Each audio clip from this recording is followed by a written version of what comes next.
সংসদে দাঁড়িয়ে চরাঞ্চলের কষ্টের কথা তুলে ধরলেন এমপি আশরাফুদ্দিন বকুল মেঘনা নদীর ওপর সেতুর দাবি। আশরাফুদ্দিন বকুল সংসদ সদস্য নরসিংদী ৫ সংসদে দাঁড়িয়ে চরাঞ্চলের মানুষের দুর্ভোগের কথা তুলে ধরেন।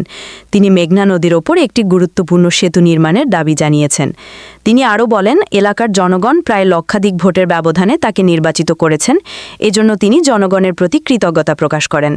তিনি জানান, নরসিংদী ৫ রায়পুরা আসনে ২৪টি ইউনিয়ন ও একটি পৌরসভা রয়েছে। এর মধ্যে ৮টি ইউনিয়ন সম্পূর্ণভাবে বিচ্ছিন্ন চরাঞ্চলে অবস্থিত। এসব এলাকার সঙ্গে মূল ভূখণ্ডের যোগাযোগের প্রধান মাধ্যম হল মেঘনা নদী পারাপার। প্রতিদিন প্রায় ২ শতাধিক নৌকা ও ফেরির মাধ্যমে মানুষ ও যানবাহন চলাচল করে, যা সময়সাপেক্ষ ও ঝুঁকিপূর্ণ। এমপি আশরাফুদ্দিন বকুল বলেন, এখানে একটি সেতু নির্মাণ করা হলে চরাঞ্চলের ইউনিয়নগুলোকে শিল্পনগরী, পর্যটন নগরী ও শিক্ষানগরী হিসেবে গড়ে তোলা সম্ভব হবে।